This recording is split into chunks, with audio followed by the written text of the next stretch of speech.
Don't forget. Some things mustn't be forgotten. The shadow hunting me. I must hurry. My name is Daniel. I live in London at Mayfair. What have I done? This is crazy. Don't forget. Don't forget. I must stop him. Focus. My name is... I am Daniel.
19th of August, 1839. I wish I could ask how much you remember.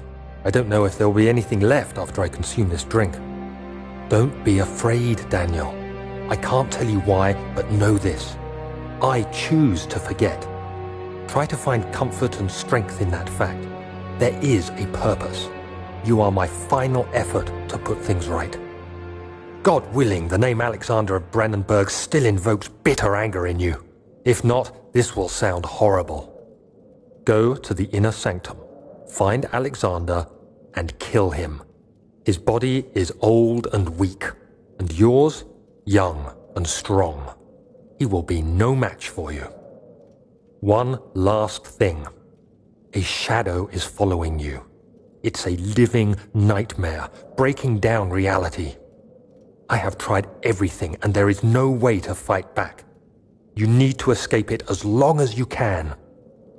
Redeem us both, Daniel. Descend into the darkness where Alexander waits and murder him. Your former self, Daniel.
Alexander, is it inside the castle?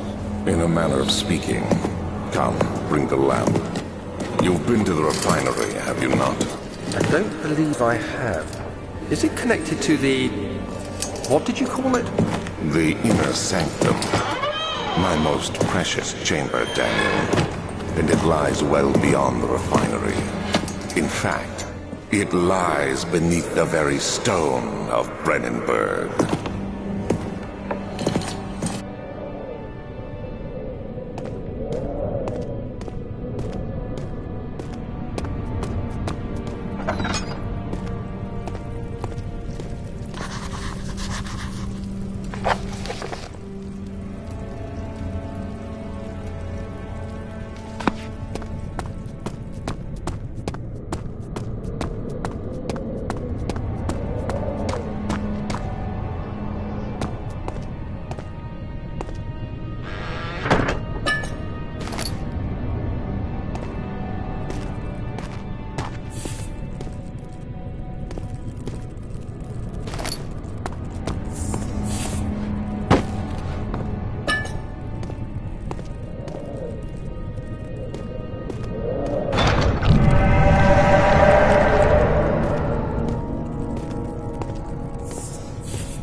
one part aqua fortis.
May 1839.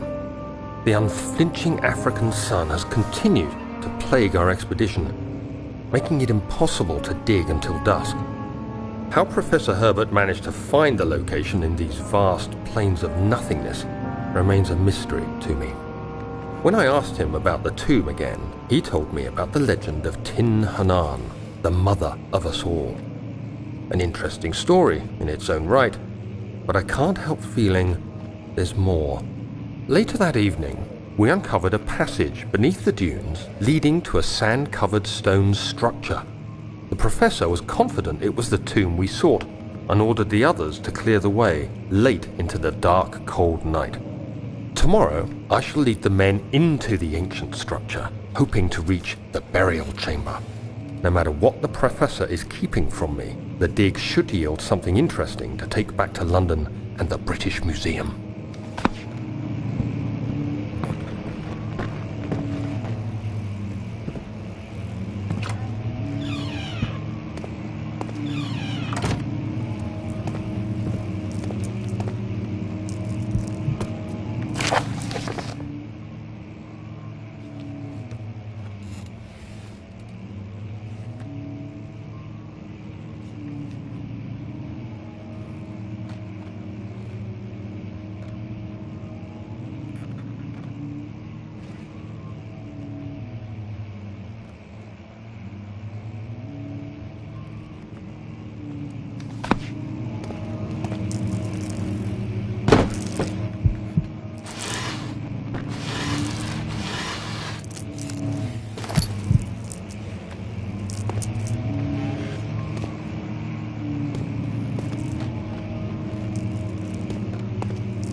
"17th of May, 1839. My hands tremble as I write. I feel a need to document my tribulation, for I fear that my memory will fail me if I linger. Today, I took some men and ventured into the dark, ancient passage we uncovered. Our torches burned faintly in the murky air as we slowly made our way underground. The men were superstitious and fearful. They argued loudly, and I felt their strange language getting to me. I mustered my strength and yelled at them to continue down the slopes and broken steps. The crudely carved passage confused me. It looked much older than the 4th century structure we had expected. The twisting path emerged into a great antechamber. The walls were lined with statues unlike any I'd ever seen. Despite their unearthly quality, I felt a strange familiarity toward them, which haunts me still. At the far end of the chamber, a great slab of stone sealed off whatever lay ahead. I gave the order to raise it, and as I pushed through the narrow space, the heavy stone suddenly dropped, sealing me inside. I was trapped.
17th of May, 1839.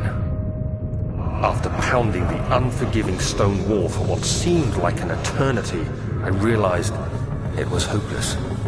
I was trapped. I fell to the ground, gasping for air, trying to focus. That's when I saw a faint blue shimmer. My weakened body was heavy to carry, but I managed to push myself toward the enchanting light. It was waiting for me. Enclosed in dark nothingness, I felt myself drawn to the mystic light.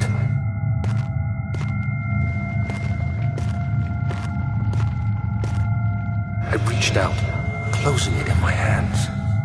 The faint glow escaped my fingers and began to spark brightly and spirit me away, unlocking alien memories of spiraling towers, endless deserts, and impossible geometry. The next thing I can remember is the grating sound of stone being lifted, the voices of the Arabs pulling me to safety, and grasped firmly in my hands was the broken pieces of a most peculiar relic.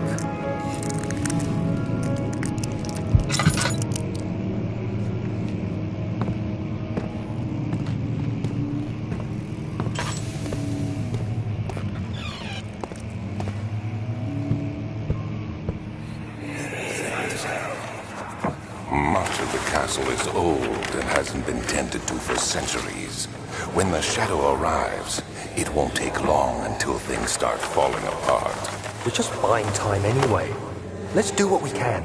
There isn't much to be done about the wars. We should reinforce weak structures. The ground will tremble and there's a risk everything will cave in on us, especially downstairs.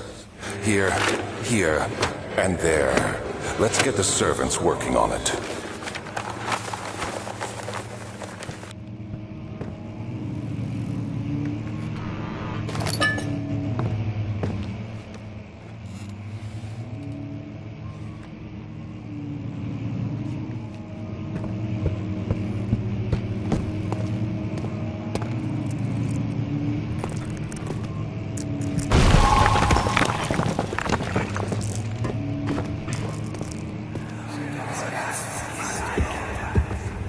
You have to be swift when you activate the first one.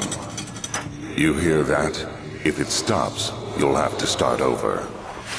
Isn't all this a bit excessive? You can never be too careful, Daniel.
Baron go? Who cares?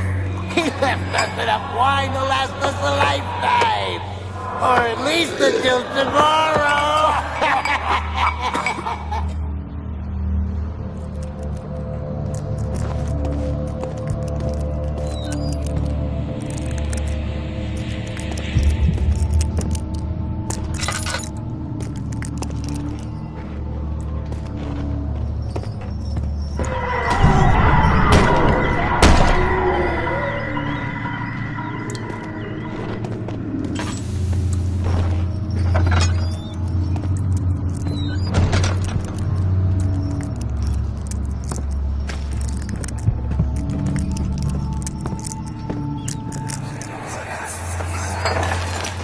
What's happening? Oh, feels like my chest is going to burst.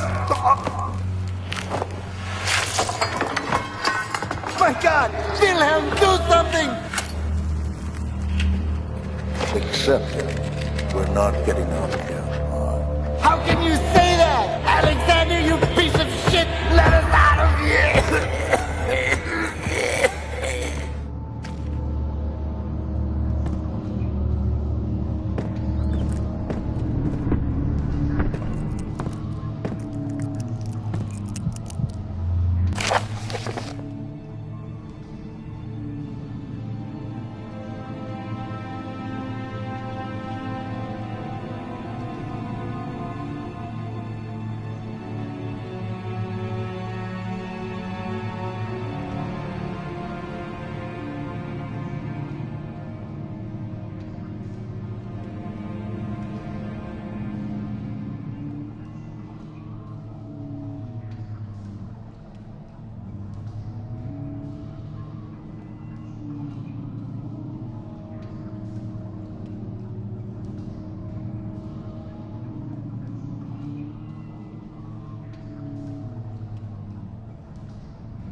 It sure is dark in here.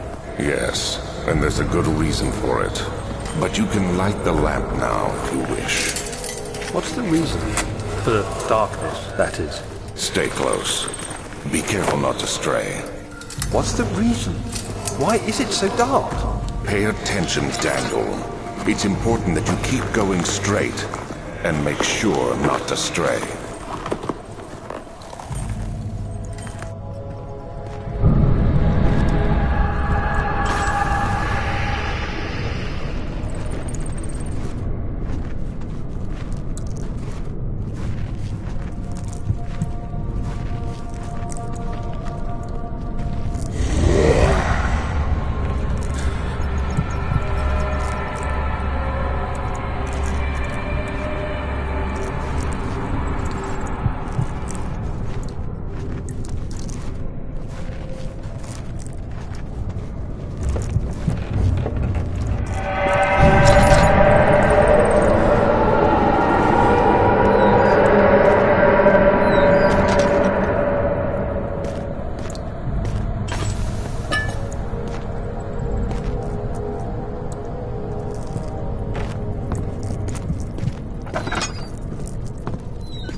It's been more than a month since my last entry. After the event inside the underground chamber in Algeria, Professor Herbert insisted I return to England. He said he didn't want to risk forfeiting the entire expedition lest I took a turn for the worse. An excessive decision, in retrospect. But I'm glad it turned out that way. I found my journal this morning in the haphazard collection of things brought home from Africa. Next to it lay the broken stone orb wrapped in cloth. I tried to assemble it, but couldn't. The pieces wouldn't fit together, as if they weren't from the same object. Could I have imagined it all? Was there ever a complete orb?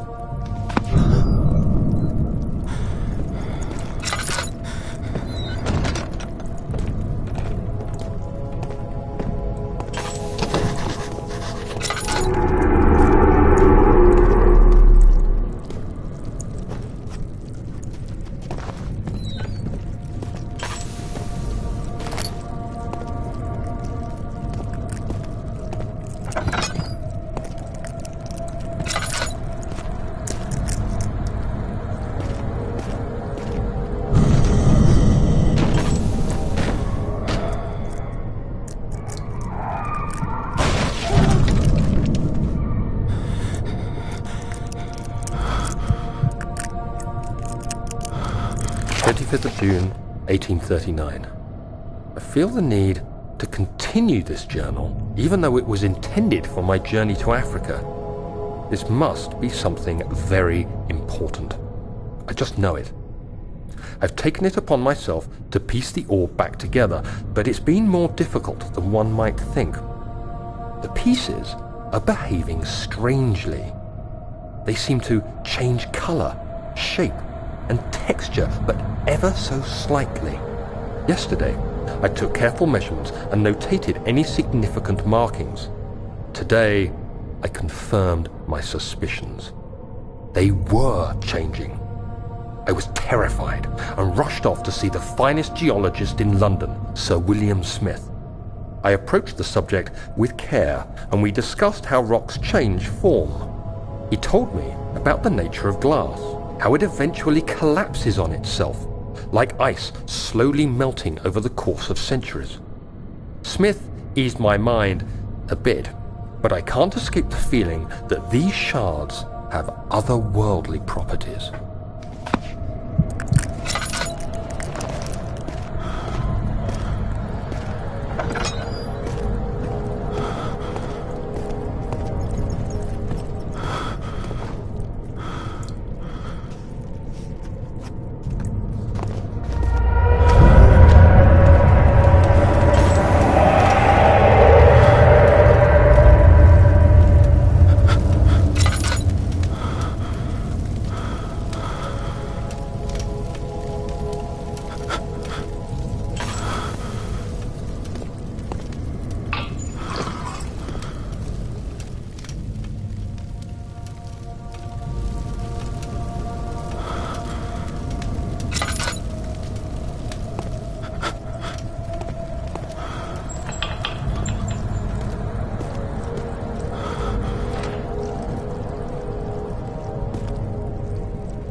have an ascending room. Will it take us to the inner sanctum? It will definitely take care of the vertical part of our journey. So, you have ridden an elevator before? Yes, the Colosseum at Regent's Park has one. It takes you to the gallery where you can view the panorama. Good. This ride might be a little longer, and in the other direction.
Journal is gone.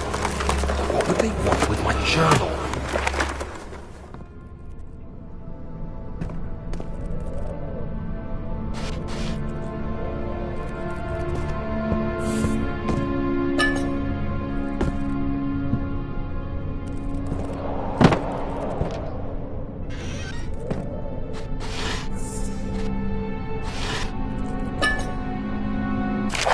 July 1839.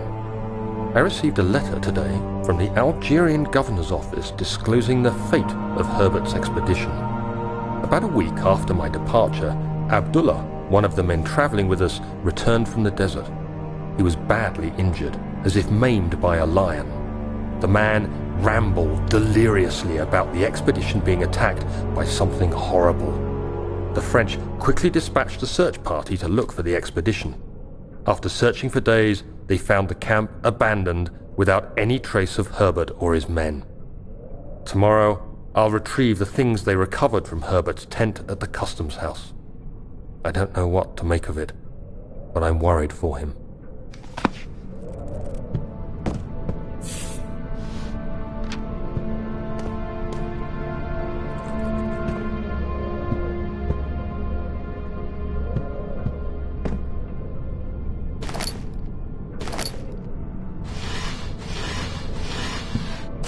July 1839. Today I picked up Herbert's things at the customs house. I dug through the trove of documents he had carried and found a log detailing the expedition.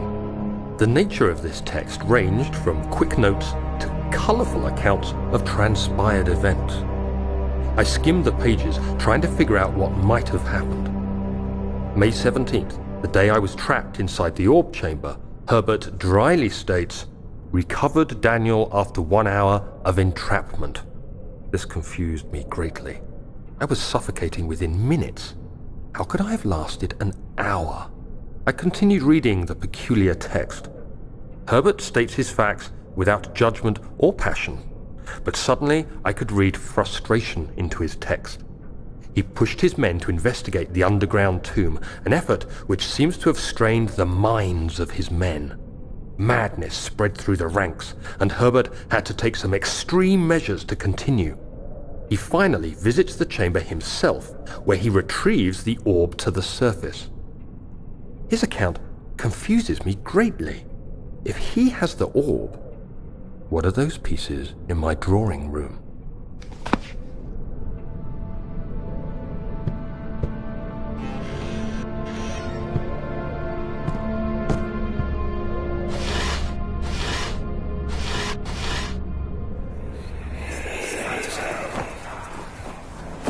Daniel, What? still having nightmares, I see. Yes. I can't shake them. They come every night. We'll put a stop to them. You'll see.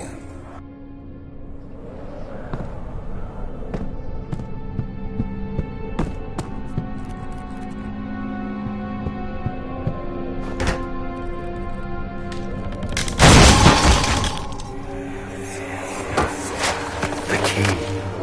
Please, let it be here.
July 4th, 1839. It's done! The orb is assembled. I was awakened by an exhausting nightmare. Shaking and sweating, I retired to the drawing room with a cup of tea. The relic pieces lay spread across the table as I'd left them, but somehow I knew how it was supposed to be. I fetched the tar, which I had prepared to fix the pieces together, and without fault I joined them, producing the orb I remembered so clearly. The tar proved unnecessary. It was pushed out from the joining pieces as they merged on their own, with no adhesive. The ancient stone relic now rests on my table. Its immaculate surface and perfect shape could have been molded by a factory. This is all too strange.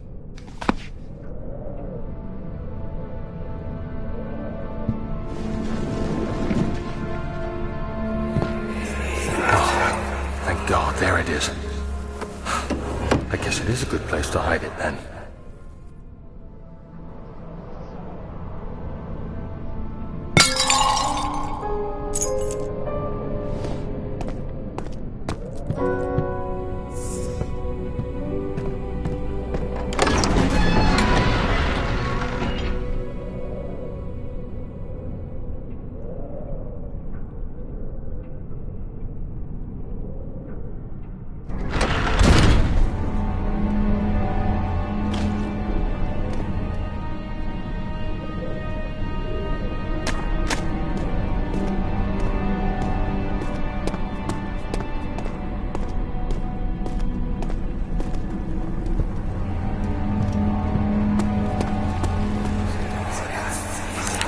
Don't forget your bag, Daniel. I won't, Herbert. There is no shame in using a parasol in the desert. As it happens, it's imperative to your survival. But it looks ridiculous. The shade will hurt much less than dying, I assure you.